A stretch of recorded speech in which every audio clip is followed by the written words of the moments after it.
Assalamualaikum warahmatullahi wabarakatuh. Tema pada praktik lapangan mandiri minggu kedua ini, saya akan melanjutkan penjelasan mengenai pengolahan koleksi perpustakaan. Pada video minggu pertama, kita telah mengetahui sedikit mengenai inventarisasi dan klasifikasi. Selanjutnya, saya akan menjelaskan mengenai macam-macam skema klasifikasi. Dalam dunia perpustakaan, terdapat dua macam atau jenis notasi dasar sistem klasifikasi, yaitu yang pertama, notasi murni yang hanya menggunakan salah satu dari huruf, angka, atau tanda-tanda lain secara konsisten. Kemudian notasi campuran, yang menggunakan dua simbol atau lebih, yaitu gabungan antara huruf dan angka. Selanjutnya, sistem klasifikasi. Yang pertama, klasifikasi artifisial, merupakan pengelompokan bahan pustaka berdasarkan ciri atau sifat-sifat lainnya, misalnya bentuk buku, CD, dan lembaran kertas. Kemudian, klasifikasi utility, merupakan pengelompokan bahan pustaka, dibedakan berdasarkan kegunaan dan jenisnya, misalnya buku untuk anak-anak, buku remaja, dan buku dewasa. Kemudian, klasifikasi fundamental, merupakan pengelompokan bahan pustaka berdasarkan ciri subjek pengelompokan bahan pustaka, misalnya matematika, ekonomi, dan fisika.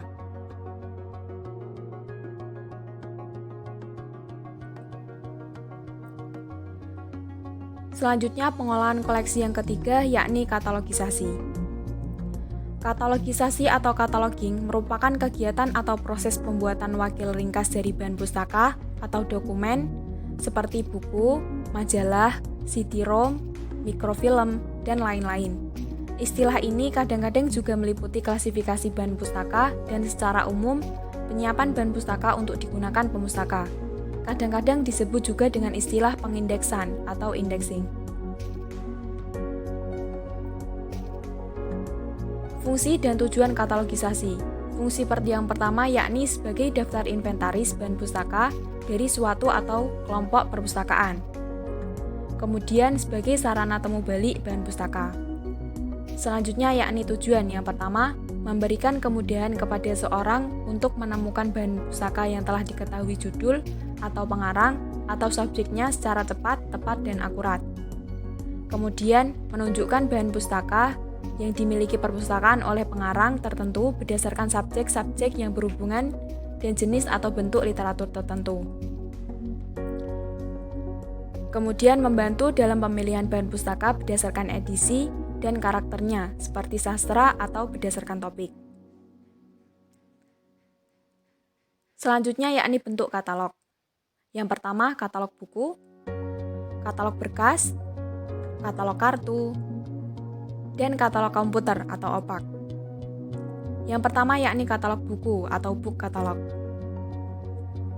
Katalog buku ini dapat diketik, distensil, atau dicetak, berbentuk buku yang terdiri dari lembaran-lembaran kertas di mana terdapat uraian dari buku-buku perpustakaan tertentu. Katalog ini biasanya paling murah dan dapat dibuat banyak dan dapat pula dijual.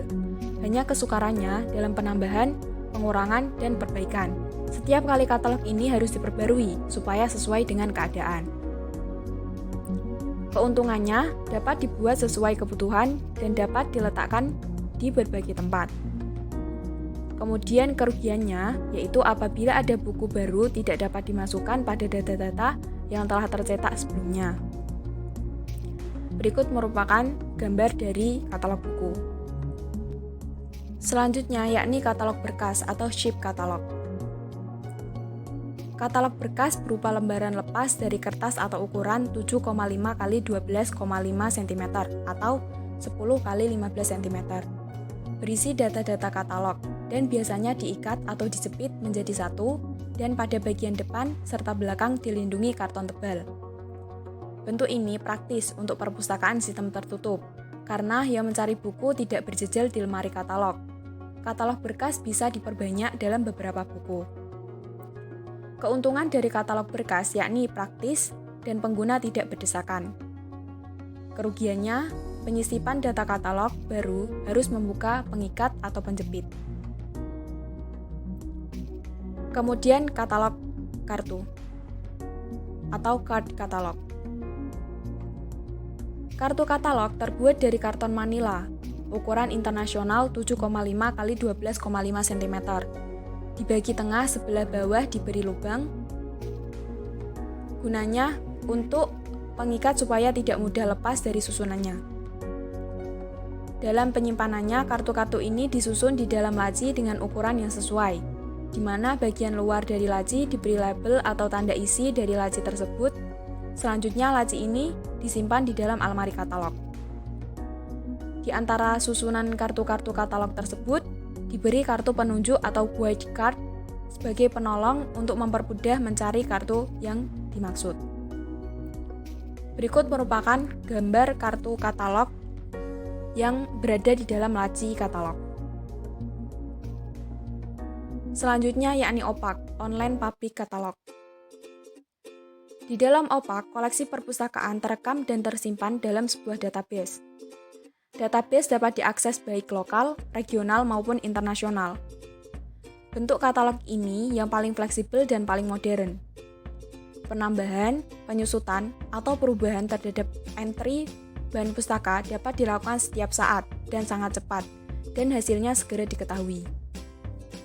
Pemustaka dapat mengakses dengan menggunakan akses point yang divariasikan. Keuntungan dan kelemahan OPAK, yaitu keuntungannya, filing tidak diperlukan lagi.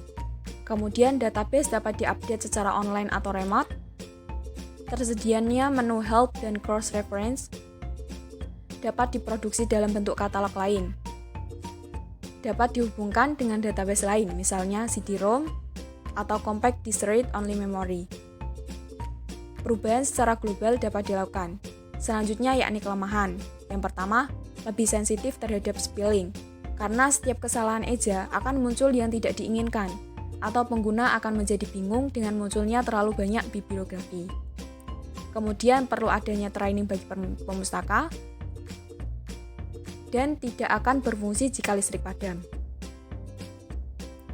Berikut merupakan contoh data katalog manual.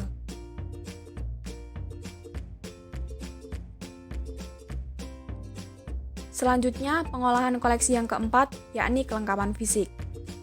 Kegiatan memberikan kelengkapan fisik pada buku, yaitu yang pertama label dan barcode, kemudian lembar tanggal kembali, kartu buku, kantung kartu buku, dan sampul. Yang pertama, pelabelan dan barcode.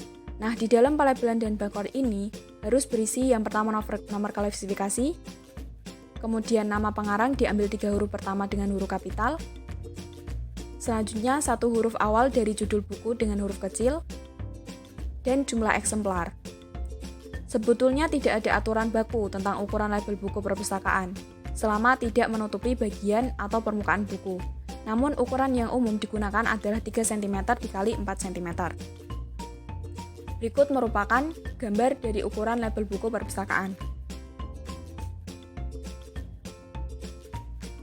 Selanjutnya, penempelan label buku. Dalam penempelan yang perlu diperhatikan, yaitu ukuran tinggi penempelan label biasanya 2 cm dari bawah. Kemudian, penempelan label berdasarkan tulisan bagian rata kiri yang ditampilkan, seperti pada gambar di samping. Untuk barcode buku dapat ditempel di bagian cover buku yang kosong atau tidak ada tulisan atau di halaman depan buku, seperti tidak menutup tulisan.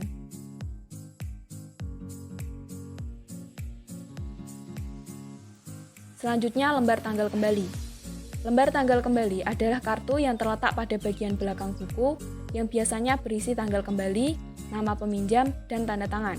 Gunanya sebagai kontrol bawah buku harus dikembalikan pada tempo tertentu. Selanjutnya, kartu buku. Kartu buku dibuat dari kertas karton atau manila. Ukurannya sama seperti kartu katalog, yakni 7,5 cm dikali 12,5 cm. Cetakannya dibuat bolak-balik pada satu lembar kartu, gunanya sebagai kontrol buku dipinjam oleh siapa. Kartu buku ini biasanya sudah tidak digunakan untuk perpustakaan yang sudah menggunakan sistem peminjaman otomasi. Hal serupa juga untuk katalog buku. Selanjutnya, kantong kartu. Kantong kartu adalah pasangan kartu buku, fungsinya untuk menyelipkan kartu buku. Kantong kartu dapat dibuat dari kertas kalender bekas, HVS, atau kertas sejenis, menurut Lasa tahun 2007. Bentuk dari kantong kartu bisa segitiga atau segi empat, asalkan dapat dipakai untuk menyimpan kartu buku.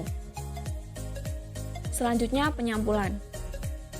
Penyampulan buku sebenarnya bersifat tambahan, artinya bila dilakukan lebih baik, karena dengan penyampulan buku akan menjaga kebersihan buku dan menambah ketahanan buku dari kerusakan. Penyampulan dilakukan dengan menggunakan bahan plastik bening, tebal, roll atau plastik mika, ukuran 0,08 cm. Untuk merekatkan plastik sampul, biasanya pada samping-samping plastik diisolasi bening. Selanjutnya yakni pengolahan koleksi yang nomor 5, yaitu shelving.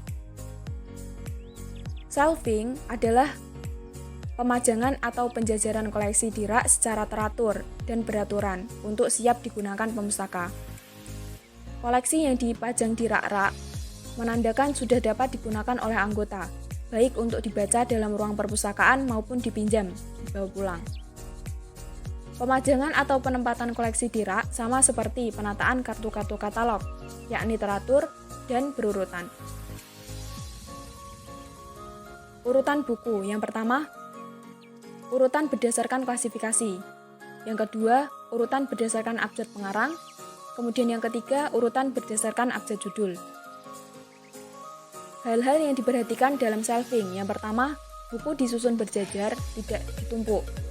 Selanjutnya, kolom rak buku tidak diisi penuh supaya mudah ditata ulang saat ada tambahan koleksi baru. Kemudian, gunakan standar untuk menopang buku di sebelah paling kanan. Desain rak buku menyediakan sirkulasi udara yang baik. Terima kasih atas perhatiannya. Sekian dari saya. Wassalamualaikum warahmatullahi wabarakatuh.